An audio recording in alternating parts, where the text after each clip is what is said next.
Tell me a little bit, Eric, about some brick walls you encountered. Obviously, you hit one at 5 years old after that horrible accident, but as you've developed in your business life, in motion pictures, with Top Golf, what would you say over the years have been some items for a toolkit when somebody's trucking along and all of a sudden they just hit that unexpected obstacle that they just don't see around it, under it, over it, anything? How do you advise that we react and respond when we hit those brick walls? Just kind of pause for a second. And I think that's important, and try to resist anger, or at least process it quickly if you can. Look for the lesson and just look to where you want to end up and just rebuild your plan. So there's a poem, If, by Rudyard Kipling, which talks about hanging on when there's nothing in you to hang on except the will to hang on and persevere. And I'm paraphrasing. And, in pushing through, when you see everything you work through in life, torn down, and you stoop over with worn out tools and rebuild it.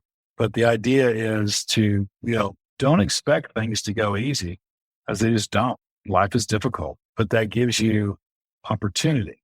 And there are opportunities even now with people seeing fear in financials, or fear in the stock markets or real estate. Fear always creates opportunity, but fear and gratitude cannot coexist. So I try to people get to gratitude as soon as you can. So no matter how bad life is or things are, and I've been through, quite a few things in life, and my book, spells out things that I've been through. I've seen family go through.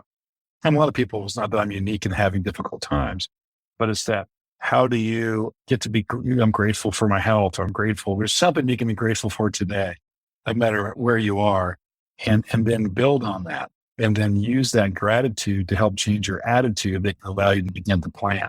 And you asked the question, like one other setback I had, I was in the Chuck Norris super system in the karate in the 70s and early 80s, where Chuck Norris owned the studios and would come by and get karate tests for black belts anyway.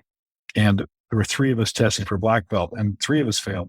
And we're kind of shocked because we were 3 of the better students and didn't know why we'd failed. And they just said, your forms weren't good enough. So that seemed odd. We were very good. We're actually teaching other people. How is this possible? And they made us wait 6 more months to test. And one of the 3 black belt candidates quit in outrage and never came back and said, this is unfair. I'm out of here. 2 of us stuck around. And instead of whining about it, which we did for a day or 2, then we came to our senses, and we worked with our instructor and started working out, 4 hours a day instead of 2 or 3, and 6 hours on the weekends. We improved so much over 6 months. It was unbelievable. We retook the test and came through with flying colors. And we asked, why did we fail? And I said, we didn't tell you because till now, but you succeeded at all your tests and succeeded at everything in life. So we want to see how you'd handle failure. So he failed us just to see how we'd handle failure. That was like, wow, thanks for that. But that was a good lesson, because sometimes, things just don't work out and it's no fault of your own. And sometimes you just don't plan on what happens to you. Almost every Chuck Norris movie had a big surprise in it, so might as well do that to you as well. Yeah, that's right.